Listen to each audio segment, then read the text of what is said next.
Sí, yo creo que ha sido un discurso que marca un antes y un después. Si ustedes pudieron recordar las frases claves que surgieron en el discurso, como tú mencionas, fue un énfasis en hablar del renacer del nuevo país. Y el enfoque que se dio fue muy prospectivo. Quedaron atrás aquellas referencias al pasado, aquella visión trágica que teníamos, la herencia con la que recibimos el país, y ahora pues el presidente ha marcado una ruta hacia el futuro. Si tú recuerdas con precisión, habló siempre de la necesidad de ir avanzando en este cierre de la brecha digital, hizo énfasis en que había la necesidad de formar a nuestra generación para insertarse en este futuro que ya es presente. Estamos ya pues de pleno en la cuarta revolución industrial, y preparar a nuestros jóvenes, a nuestros estudiantes para que sean productivos y proactivos dentro de esta nueva era es uno de los desafíos que el presidente ha marcado. Hizo referencia a nuestro asocio con Google y toda la infraestructura jurídica que hemos creado para que El Salvador pueda ser un país líder en la materia de la digitalización, la modernización del Estado, la transparencia en la gestión administrativa, igual que la eficiencia. Eso ha llevado a promulgar una ley especial para esta materia, junto con la ley de activos digitales que aprobamos en el mes de enero de este año, y así él estuvo marcando todos estos desafíos. Pero una de las cosas que llamó la atención fue cuando hizo el anuncio de que se daba inicio a la sexta fase del Plan Control Territorial, es decir, la fase de la integración. Ya estamos justamente en el momento oportuno en el que hay que reconstruir el tejido social que había sido alterado, que había sido semidestruido por la acción criminal de las estructuras de las pandillas, y luego que hemos logrado ir limpiando las comunidades, devolviendo la paz, la armonía, la tranquilidad, es momento de hacer este proceso de integración. Así que al anunciar la creación de la Dirección de Integración, el presidente está anunciando que El Salvador da un paso adelante en esa nueva visión, en la reconstrucción de este país. Bueno, y es, digamos, como meritorio, vicepresidente, el hecho de destacar que durante su discurso él planteaba de dónde venimos, a dónde estamos y hacia dónde queremos ir. Un resumen un poco bajo esa lógica de poder en algún momento hacer énfasis de lo que usted mencionaba, ¿no? Y lo insistió, él dijo, no podemos quedarnos satisfechos con lo que hemos logrado, necesitamos avanzar. Necesitamos construir más, porque ya la esperanza está volviéndose realidad. Es decir, estamos alcanzando ese sueño que tanto veíamos como muy lejano, casi era una quimera, la paz social en las comunidades. Ahora no solo la hemos logrado, sino que estamos apostándole a ese desarrollo. Yo creo que ahí está la clave de esa visión que el presidente nos entregó el pasado 15 de septiembre. Un elemento importante que usted resaltaba, aparte de, digamos, considerar de que el término ahora con el cual hacer énfasis en una fecha tan conmemorativa, tan emblemática, cívica como es el 15 de septiembre, hablar del renacer de la nueva república, hablar de cómo se ha logrado superar bajo la lógica de la política de seguridad, por ejemplo, el tema de la delincuencia, que era un acecho caudal que teníamos por años y que no se había logrado de alguna manera neutralizar. A ver, el presidente hablaba precisamente de esa fase 6 del Plan Control Territorial, habló de esta Secretaría o esta Dirección Nacional de Integración Nacional, que por cierto creo que la va a dirigir nuestro buen amigo Alejandro Guzmán, que ha estado obviamente apuntalando, trabajando bajo esa lógica, bajo ese esfuerzo, y que ahora pues se les concede la oportunidad de poder impulsar esto.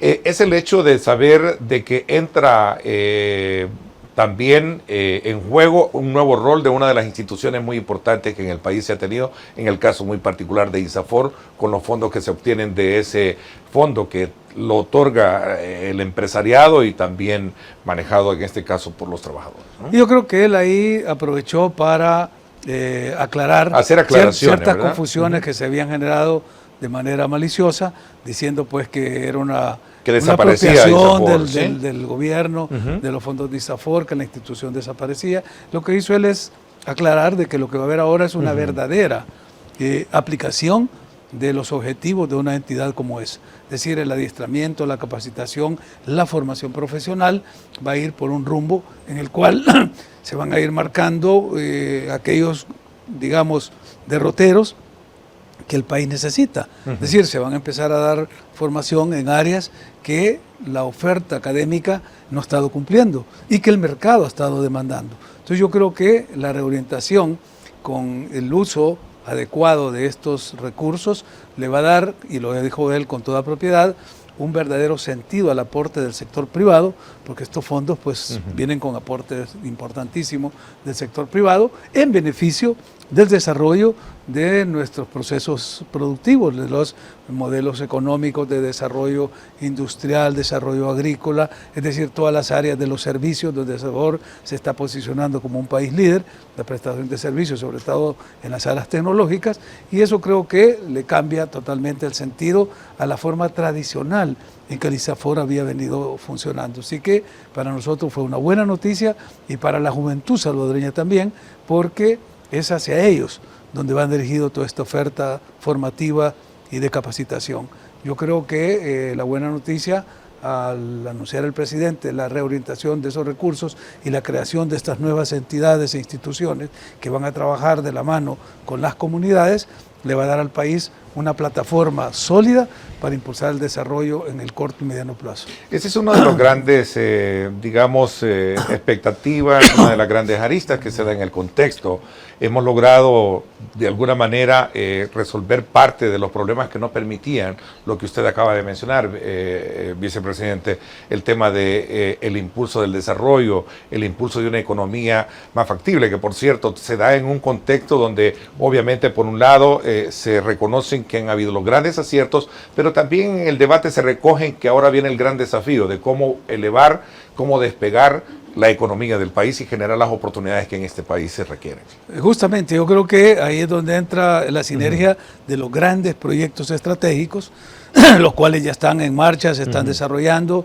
De hecho, hoy que tenemos la presidencia pro tempore del SICA, va a haber una reunión importantísima que se va a llevar a cabo sobre temas de conectividad regional, donde la Cancillería va a convocar a grandes inversionistas para presentarles proyectos regionales, binacionales, trinacionales, de conectividad en la región, y El Salvador va a presentar ahí pues el Tren del Pacífico. Pero además vienen los proyectos de las MIPYMES, de los sectores de la pequeña y mediana empresa, de la microempresa, que tampoco podían florecer dadas las condiciones de violencia que imperaban en las comunidades. Todos sabemos que era imposible que surgieran los pequeños comercios, las pequeñas industrias en las comunidades porque estaba la amenaza de la pandilla, la extorsión inmediata cuando se abría un pequeño negocio. Ahora esto está floreciendo. Hemos podido constatar que son miles de nuevos negocios que se están desarrollando a nivel de las comunidades. Los emprendedores están siendo ahora los sujetos del desarrollo económico a nivel de la base, y eso le va a permitir a El Salvador tener ese doble carril para el desarrollo económico, desde la base económica, que es donde se sostiene la gran mayoría de los procesos y de los proyectos productivos, hasta la cúpula, que son los grandes proyectos de la gran empresa. Y todo eso bajo la protección del Estado, bajo la tutela del Estado, bajo la coordinación con las entidades del Estado, porque el Estado tiene que estar listo, atento y preparado para poder atender las demandas del desarrollo. Fíjate que una de las áreas que más a las que se le ha apostado es la parte de la tecnología, y los proyectos de innovación. De hecho, el presidente, cuando tiene esta reunión con Google, una de las ofertas que le plantea es este ambiente para la industria tecnológica que hay en El Salvador, donde incentivos fiscales van a permitir a las empresas poder invertir sin las cargas tributarias que tradicionalmente se hace. Ese es un incentivo fiscal para atraer este tipo de inversión. Pero tenemos el personal capacitado para atender estas demandas, y ahí encontramos de que hay una debilidad. Por eso el presidente, hace ya varios meses, mediante un decreto ejecutivo, creó la Escuela Superior de Innovación en la Administración Pública, la ESIAP, que es la entidad que va a estar a cargo de la formación de los funcionarios públicos. La meta es capacitar y certificar a 44.000 empleados públicos en una primera jornada, que puedan ser, digamos, la garantía de que los servicios del Estado en esta área, en esta industria, están capacitados para poder atender las demandas de inversionistas de sectores que ya están tocando las puertas para entrar en el campo de innovación. A ver, un buen momento para resaltar todos esos aspectos fue el 15 de septiembre, pero también paralelamente hubo marchas que de alguna manera planteaban algunos aspectos que suceden en el país. ¿Cómo lo percibe usted desde ese ángulo, ¿no? De conmemorativo a lo que fue el 15 de septiembre? Digamos que en una democracia es normal, es decir, la democracia es eso, ¿no? Es la diversidad de opiniones, es la tolerancia frente a la diversidad y generar estos espacios para que la oposición política se pueda expresar sin ningún riesgo, sin ningún temor, sin ninguna represión, garantiza de que El Salvador vive una plena democracia. De hecho, hemos tenido la oportunidad de ver cuál ha sido pues, la capacidad de convocatoria que tiene la oposición política en este momento y cuál es la capacidad de soporte, de apoyo que tiene el proyecto del presidente Bukele y del gobierno también en este momento. Entonces yo creo que los hechos por sí solos hablan y para nosotros pues que haya oposición política, que hayan sectores contestatarios, es lo normal en un régimen democrático. Ahora, vicepresidente, cuando nosotros recogemos los diferentes o estudiamos los diferentes escenarios en los cuales el país, obviamente tenemos hechos que trascienden en su relevancia. La visita reciente del emir de Qatar, tenemos un evento importante para noviembre, un evento de Miss Universo, tuvimos los Juegos Centroamericanos y del Caribe. Pero también subyace un elemento muy importante que tiene que ver precisamente con este escenario político electoral en el que nos vamos a enfrentar ya en pocos meses. Esto, de alguna manera, con usted en el pasado y a lo largo de la historia han sido motivo de examen y ver los comportamientos y los impactos que esto tiene precisamente en el tema de la gobernabilidad del país.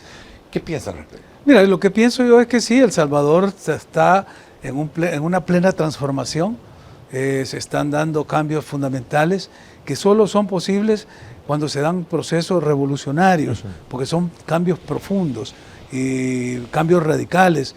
Y ser radical, como decía un gran pensador, es ir a atacar el problema de raíz. Aquí hemos atacado de raíz los problemas estructurales que afectaban a la población, empezando por el tema de la seguridad ciudadana, traerle de nuevo la paz y la tranquilidad a las comunidades, empezar a mover los motores del desarrollo para dar estos grandes pasos, pero todo eso no tendría sentido si no hubiera un clima y un ambiente de democracia, de respeto al Estado de Derecho. Y todo eso yo creo que si hacemos un análisis y vemos, como dicen, el big picture, o sea, si vemos el ambiente, el marco total de lo que sucede en El Salvador, creo que estamos haciendo las cosas más que bien. Es decir, El Salvador está avanzando de una manera muy acelerada en menos de 4 años, en menos de 5 años, porque cumplimos 4 años el 1 de junio de este año. Las transformaciones se han visto. La población no solo las percibe, sino que las está disfrutando. Basta ver los rostros de la gente ahora, risueños, basta ver los niños jugando en las calles, los parques visitados aún en horas de la noche. Y las encuestas que atestiguan en términos numéricos o estadísticos lo que realmente, digamos que es la parte, cómo lo percibe la población. Digamos que eso es lo que la demoscopía nos presenta como datos fríos, pero cuando lo vemos al calor humano, esto marca la diferencia. Y a nivel internacional, El Salvador totalmente posicionado, ya tú mencionabas algunos eventos de carácter internacional, el haber realizado los Juegos Centroamericanos y del Caribe, que como dijo el presidente, no tenían hogar, porque el país que los iba a recibir se declaró incompetente para hacerlo, nosotros los asumimos y en tiempo récord realizamos lo que el mismo comité propietario de estos juegos dijo, los mejores juegos que se han desarrollado en la historia de los Juegos Centroamericanos y del Caribe. Los hicimos en San Salvador en tiempo récord, en menos de 1 año y medio. Y luego vienen todos estos eventos. De hecho, el 19 de octubre, que es la fecha en que estamos ahora nosotros teniendo esta conversación, está anunciado el inicio de un campeonato mundial de surf. Sí. Tenemos ya lo que tú mencionabas, el certamen de Miss Universo. Pero también, como tenemos la presidencia pro tempore del SICA, hay toda una serie de eventos regionales que van a empezar hoy en el mes de septiembre, el mes de octubre y el mes de noviembre, donde vamos a tener aquí la presencia de múltiples actores en diferentes foros que vamos a tener. Empezamos el 28 y 29 de hoy de septiembre con un foro sobre protección al consumidor centroamericano. Tenemos otro foro sobre migraciones, tenemos un foro sobre juventud, tenemos un foro sobre gobiernos locales, que por cierto, pues en el comité organizador que está a cargo de este foro ha decidido llevarlo y hacerlo en la ciudad de Santa Ana. Vamos a cerrar este ciclo con el foro sobre modelos de seguridad, donde vamos a compartir con los países hermanos del SICA nuestro modelo de seguridad propio salvadoreño, el modelo del Plan Control Territorial.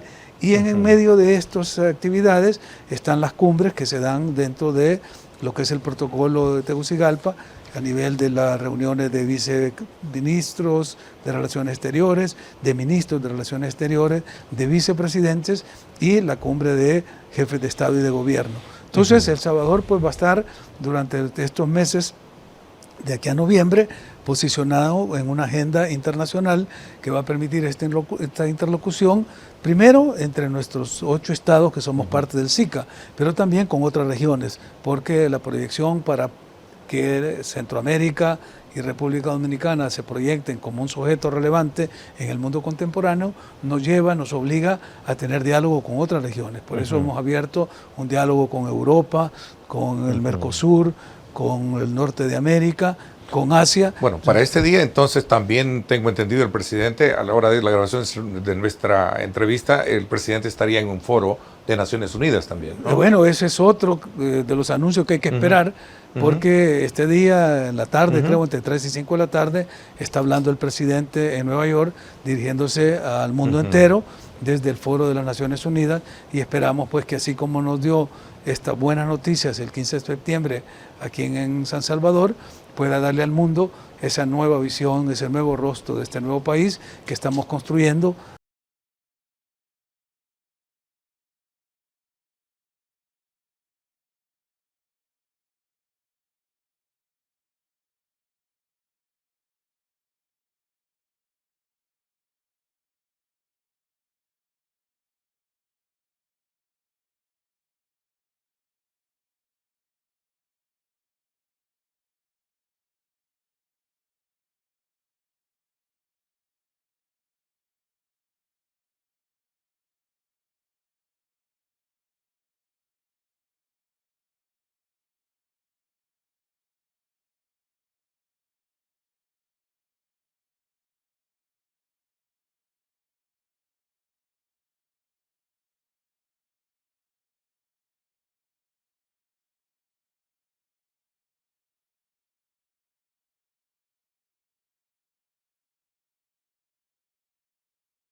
Nosotros a esta hora de la mañana continuamos con esta transmisión con el vicepresidente de la República, el doctor Félix Ulloa, quien pues, nos ha cedido el privilegio de venir y conversar con él sobre estos temas de coyuntura nacional y sobre todo también en función del trabajo que como vicepresidente le toca afrontar y que precisamente lo dejé planteado en el anterior bloque. Pero cerrando un poco el ciclo de la expectativa y la modalidad que tiene el proceso de elecciones para este próximo año en el cual se somete el país, es que cambian las modalidades de representación tanto legislativa como de gobiernos municipales. Sí, yo creo que son como 3 grandes novedades que vamos a tener en este proceso eleccionario. Primero, que en lugar de elegir 84 diputados a la Asamblea Legislativa, vamos a elegir 60. Esta era una propuesta que incluso yo presenté hace varios años, en la cual yo sugería que se disminuyera el número de diputados y que se atendiera su representación para seguir la Constitución al número de habitantes que tenemos. Bueno, mi propuesta quedó ahí archivada durante varios años, ahora se ha retomado y se le ha dado pues atención a este tema de la sobrerepresentación que tenía la Asamblea Legislativa, dado el tamaño de nuestro país, de territorio y en población. Lo mismo vale decir para los consejos municipales, que de 262 que teníamos se reducen a 44, que es lo más representativo por el tamaño territorial nuestro. Tenemos países como Nicaragua, por ejemplo, que es 5 o 6 veces más grande que nosotros y no llega a 160 el número de municipios. Nosotros teníamos 262 por esa forma en que se ejerció la política en el pasado, donde algunos privilegios, prebendas, favores políticos se pagaban entre algunos partidos y era darles estas, digamos, cuotas de poder territorial que al final pues no nos impidieron un desarrollo a nivel local. Ahora con esta, digamos, readecuación de la división administrativa a nivel municipal, vamos a tener mayores posibilidades de desarrollar las regiones, los municipios y darle mejor atención e implementación de los recursos del Estado. Y finalmente yo creo que esta también es otra novedad, el voto desde el exterior, que por primera vez se atiende a nuestra diáspora, una petición, una gestión, una demanda que por años habíamos venido manejando, y digo habíamos venido y me incluyo yo en ella, porque yo fui parte de esa diáspora que durante años luchamos para que se nos concediera el derecho, se nos reconociera el derecho y se nos permitiera participar en la toma de decisiones, de las grandes decisiones de nación, a una colectividad que tiene una relevancia importante. Entonces son esos tres grandes gobiernos temas. municipales, legislativos y el voto. Desde el exterior. Yo creo que con eso El Salvador va a dar también otra lección a la comunidad internacional en beneficio de nuestro pueblo, de desarrollo democrático, de visión de futuro, de mayor eficiencia administrativa, porque va cortando pues todas esas aristas de la burocracia, de la corrupción, y le va dando al perfil, al Estado, de un Estado moderno, de un Estado transparente y de un Estado eficiente. ¿Estamos siendo un referente para el mundo Yo creo que sin ninguna duda. Si tú ves encuestas de todo tipo, me acaba de llegar una última que acaban de realizar en Chile, donde la aprobación y el reconocimiento para el presidente Bukele es altísimo en cualquier parte del mundo donde nosotros visitamos. Cuando mencionamos El Salvador, inmediatamente la gente lo asocia con el presidente Bukele. Creo que el presidente Bukele se ha convertido en la mejor marca país que tiene El Salvador, porque hablar de Bukele es hablar inmediatamente de opciones de desarrollo, opciones de seguridad, opciones de traer la paz a las comunidades. Es decir, hay una visión de El Salvador que está proyectada por ese liderazgo de nuestro presidente, y eso nos llena de orgullo a todos. Un punto clave en esto ha sido el controlar el tema de la delincuencia, ¿no? Claro, eso fue, digamos, el punto central, el punto neurálgico que marcó todo el cambio que había. Nosotros habíamos venido intentándolo desde el día 1, de que entramos al gobierno el 1 de junio del 2019, recordemos, el Plan de Control Territorial se presentó en las primeras 2 semanas de haber tomado posesión. Lo que sucedió, los grandes proyectos, recordate que el presidente, antes de que se cumplieran los 6 meses, ya había salido a hacer su gira por Asia, donde visitó Japón, visitó China, visitó Qatar, y mira los resultados que hemos tenido. La visita del emir de Qatar no es una coincidencia, es producto de la visita que hizo el presidente a Doha cuando estuvo presente allá, haciendo una visita oficial. Todos los proyectos que hemos recibido de la República Popular de China también fueron producto de esa gestión, con un fondo de más de 600 millones no reembolsables, con los que el gobierno de China, de la República Popular, nos ha favorecido para el Estadio Nacional, para la Biblioteca Nacional, para proyectos de plantas de saneamiento de agua, en fin, toda una serie, el parque, Sunset Park de relaciones con Estados Unidos, que por cierto, recientemente se volvió a firmar el convenio para el regreso de los cuerpos de paz y otros más, de hecho. Otras instituciones de cooperación directa. Hemos mejorado y superado aquellos desencuentros que hubieron al inicio, que eran mucho más mediáticos que reales, porque nunca, jamás se vio afectada la relación entre los dos gobiernos, entre las dos administraciones. Lo que pasa es que siempre hay una prensa amarillista, una prensa facciosa, que trata de generar mediáticamente estas controversias. Empezaron a publicar noticias con lenguaje inflamatorio, confrontativo, y a crear esa falsa contradicción. Pero ahora las relaciones están en su mejor momento. Tenemos un embajador de carrera, conocedor muy bien del proceso salvadoreño, el embajador William Duncan, que ya estuvo aquí en el país en los años 90, y que su calidad de un embajador senior de carrera ha permitido que muchos de los proyectos que estaban en el tintero se vayan ejecutando. Hemos podido y somos testigos de cómo están desarrollándose proyectos de cooperación a nivel de la USAID, el mejoramiento de las relaciones entre la administración Biden y el gobierno del presidente Bukele, y como tú mencionabas, el hecho de que una agencia como los Cuerpos de Paz retornen a El Salvador no solo indica que hay una buena relación con la administración Biden, sino que además hay un ambiente propicio para que ellos regresen, porque cuando se fueron no es porque solamente había malas relaciones, sino que el ambiente de inseguridad, era los obligó a que fue un elemento que... Claro. ¿Qué implica tener la presidencia pro tempore del SICA? Bueno, mira, esto es la segunda vez que la tenemos en nuestro ejercicio, porque cuando entramos en el primer semestre de junio a diciembre de 2019, también tuvimos la presidencia pro tempore. Empezamos a sentar las bases para un diálogo político de alto nivel que no se tenía. Pudimos identificar de que la integración centroamericana estaba siendo impulsada y dinamizada por los cuadros técnicos de la administración, de la administración del SICA, de las 10 secretarías, de los organismos especializados. Eran ellos los que iban marcando la agenda, porque en el nivel más alto, a nivel político, de los presidentes y de los vicepresidentes, no había esos encuentros. Realmente iban los cancilleres, los ministros, y no se tomaban grandes decisiones. Nosotros empezamos a plantear la necesidad de empujar, avanzar, profundizar la integración para ir dándole a la región mayor relevancia en el concierto de las naciones. En eso estábamos cuando cayó la pandemia en el 2020 y ya se suspendieron todas las actividades. O sea, nosotros le pasamos la PPT a Honduras, Honduras se la pasó a Nicaragua, Nicaragua se la pasó a Costa Rica y ya estábamos en el 2021. Entonces muy poco se pudo hacer para avanzar. Entonces ahora nosotros hemos querido acelerar el paso.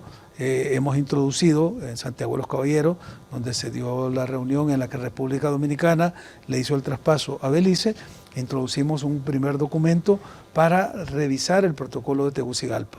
El protocolo de Tegucigalpa, que fue firmado en 1991, creó el SICA, el Sistema de Integración Centroamericana, hace ya 32 años en este mes de diciembre, y nosotros planteábamos que era ya tiempo, había transcurrido suficiente tiempo para hacer una revisión estructural de este protocolo de Tegucigalpa. Y en la reunión que hubo en Belice, donde nosotros recibimos la presidencia pro tempore, nos comprometimos a acelerar este proceso de diálogo. Por eso te mencionaba, vamos a tener durante la PPT por lo menos 8 foros para las distintas áreas, desde migración, protección al consumidor, juventudes, inversiones, educación, seguridad, y la gran cumbre, donde queremos darle otro impulso al documento que El Salvador presentó, que es un documento que trata de introducir reformas estructurales al protocolo de Tegucigalpa. Para algunos esto sería pues como querer crear la Constitución de Centroamérica, un documento que sea inclusivo, que reúna las facultades de cada uno de los órganos fundamentales del sistema, que en el modelo republicano son 3. la función legislativa que la maneja el Parlacén, la función jurisdiccional que la maneja la Corte Centroamericana de Justicia y la función ejecutiva que la tienen las cumbres de presidentes. Ahí ese es el esquema que hemos planteado con toda una serie de desarrollos. Okay. ¿Para qué? Para lograr lo que nosotros queremos darle continuidad al sueño del liderazgo centroamericano de construir la Unión Centroamericana. Un sueño morazanista, ¿no? Morazanista del siglo XIX, pero actual, porque en el siglo XX, en 1997, en la cumbre de Nicaragua, se acordó crear la Unión Centroamericana. O sea, estamos hablando de 1997, cuando en Europa no se soñaba con tener la Unión Europea. Y sin embargo ellos ya tienen la Unión Europea. 27 países se pusieron de acuerdo y nosotros seguimos desintegrados y oponiéndonos unos a otros. O sea, si no superamos estas visiones limitadas, provincianas, no vamos a dar ese salto para llegar a la Unión Centroamericana. Esta es una propuesta y el presidente Bukele lo dijo aún antes de tomar posesión del cargo, en un discurso que dio en la Fundación Esquipulas en Guatemala, donde hizo su visión de la región centroamericana, las grandes oportunidades que se abrirían si fuéramos creando esa unidad regional y la fuerza que tendríamos. De hecho, solo ahora, sumando las 8 economías, somos la 4ª economía más grande de toda América Latina, solo superada por Brasil, México y Argentina, y después la región SICA. Es decir, esa fortaleza, esa visión de conjunto debe de abrir las mentes de los liderazgos actuales para que vayamos avanzando en esa visión. Así que la presidencia pro tem por El Salvador, en este momento la estamos ejerciendo con responsabilidad y muchos de los temas que se van a discutir en estos foros son parte de esa concepción de ir avanzando y de ir profundizando la integración. Porque se trata de una agenda muy ampliada, una agenda completa y obviamente bastante ambiciosa para poder de alguna manera impactar con todas las proyecciones que se hacen. Vicepresidente, se ha entregado la primera certificación en Administración Pública, esto de la Escuela Superior de Innovación. Amplíeme un poquito esto, ¿no? ¿En qué consiste y cuál es en sí el objetivo que trasciende esta certificación? Bueno, mira, como te comentaba, hace unos meses el presidente creó mediante un decreto ejecutivo la ESIAP, la Escuela Superior de Innovación en Administración Pública. Y la escuela, dentro de sus objetivos está, primero, pues capacitar, formar, entrenar a los servidores públicos, o sea, todos los servidores del Estado. Y cuando hablamos del Estado no hablamos del gobierno, no solo el Ejecutivo, sino del Estado todo, es decir, implica el Legislativo, el Ejecutivo, el Judicial, los gobiernos locales. Es más, de hecho, ya hubo una experiencia con gobiernos locales, con la EUDE, que es la Escuela Europea de Dirección de Empresas, y un asocio con el Ministerio de Gobernación y la ESIAP, desarrollamos ya unos cursos de formación para gobernadores y gobiernos locales. Pero la certificación de la que hablamos ahora es la primer cohorte que hemos formado desde la escuela con nuestros recursos propios. Lo hicimos aprovechando también la línea que dio el presidente el 1 de junio cuando declaró la guerra contra la corrupción. Entonces dijimos, bueno, la corrupción va a ser el próximo tema que vamos a empezar a formar a nuestra gente para combatirla y ganarle la batalla de la corrupción. Y eso implica pues ir formando en el empleado público, en el trabajador público, en el funcionario público, en el servidor público, esa conciencia de servicio público, que no llega en ahí. el tema de la corrupción. Sí, porque el tema lo dio... ¿Hemos avanzado o seguimos todavía por lo que escucho en el debate? Bueno, es el primer ejercicio que hicimos. El formato, la metodología es que hay una masterclass que la da un experto y luego vienen los desarrollos. Sí. Esta primera masterclass la dio el fiscal general de la República, Rodolfo Delgado, y luego se quedaron los fiscales de cada una de las áreas desarrollándolo. Hubo una participación de más de 5.000 funcionarios públicos que fueron ya los que tomaron este curso. La idea es de formar, como te decía, y certificar a 44.000 funcionarios. Una tarea que parecería bastante utópica, casi imposible, pero que ya la escuela ha tenido esa experiencia a través del liderazgo de su directora ejecutiva, la licenciada Claudia Delarín, que estuvo a cargo de los primeros momentos de esta formación y pudo formar 36.000 maestros cuando se empezaron a distribuir los dispositivos en las escuelas, las laptops y las tablets. Los maestros tenían que tener formación para manejar los programas, el Google Classroom y todas las herramientas para enseñarle a los estudiantes. Entonces esa formación la dio la escuela a 36,000 maestros. Ahora nuestra meta es concentrarnos en algunos temas que más están demandando al país. Fíjate que tenemos, por ejemplo, aprobamos la ley del Bitcoin en 2021, en septiembre de 2021. En enero aprobamos la ley de los activos digitales. Ya hay empresas que están veniendo y queriendo instalarse aquí para manejar activos digitales. Yo me reuní con un señor que tiene su empresa en Madrid y que vino a El Salvador porque comparó las dos leyes y me dice, la ley de España es muy restrictiva. La ley de El Salvador tiene muchas más oportunidades para instalarnos, pero todavía estamos esperando que la comisión que autoriza esta licencia se le dé.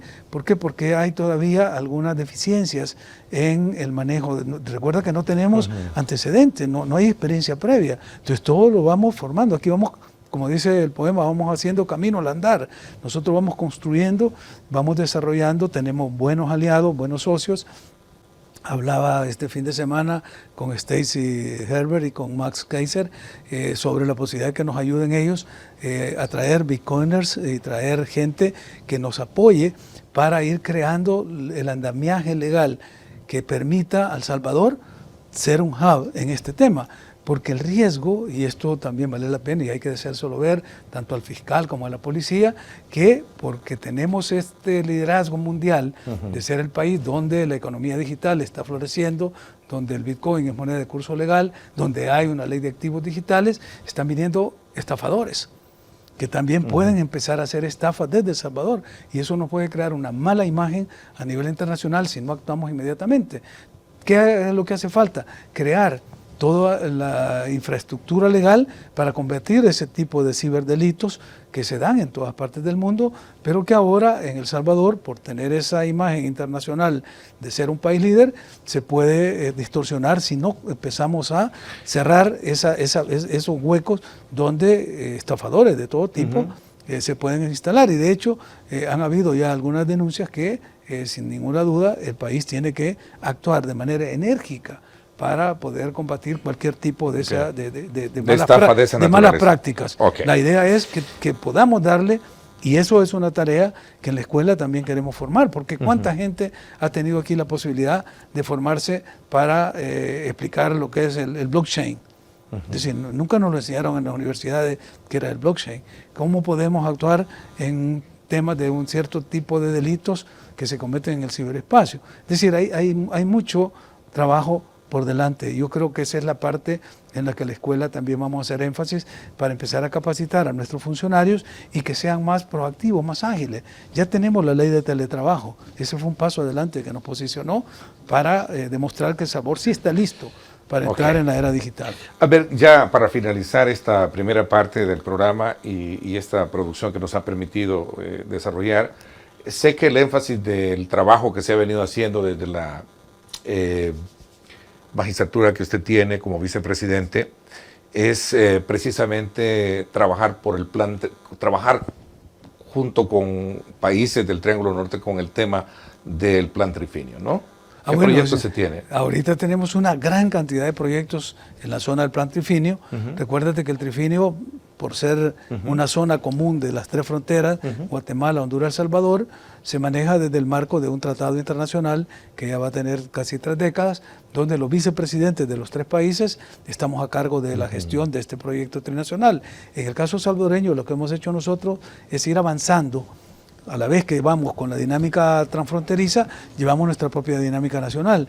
A estas alturas ya tenemos aliados del Reino de Marruecos, de la República Popular China, del Reino de la Gran Bretaña, de Italia, de los Estados Unidos, del Banco KfW de Alemania, de los fondos GEF de Naciones Unidas que los maneja la OEA. Es decir, tenemos ya una cantidad de socios para el desarrollo en el terreno y estamos implementando proyectos de toda naturaleza, proyectos de carácter agrícola. Hemos desarrollado ya una cantidad de huertos caseros, de, digamos, huertos hidropónicos un vivero de más de 450,000 árboles de cafetos, de frutales, de maderables, una intervención en el sitio Ramsar del lago de Huija para protección del medio ambiente. Tenemos la reserva de la biosfera Mancomunidad Trifinio, que es en el bosque de Montecristo.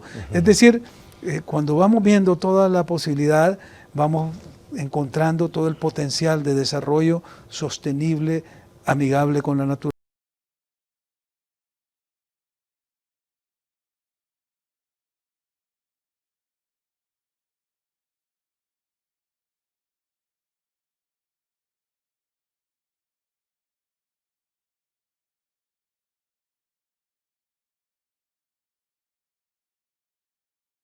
El que nos haya abierto las puertas acá de la Casa Vicepresidencial y poder hacer el abordaje de este tema. Muchísimas gracias. Ha sido un gusto, Ernesto. Un saludo para toda la audiencia y tengan todos muy buenos días.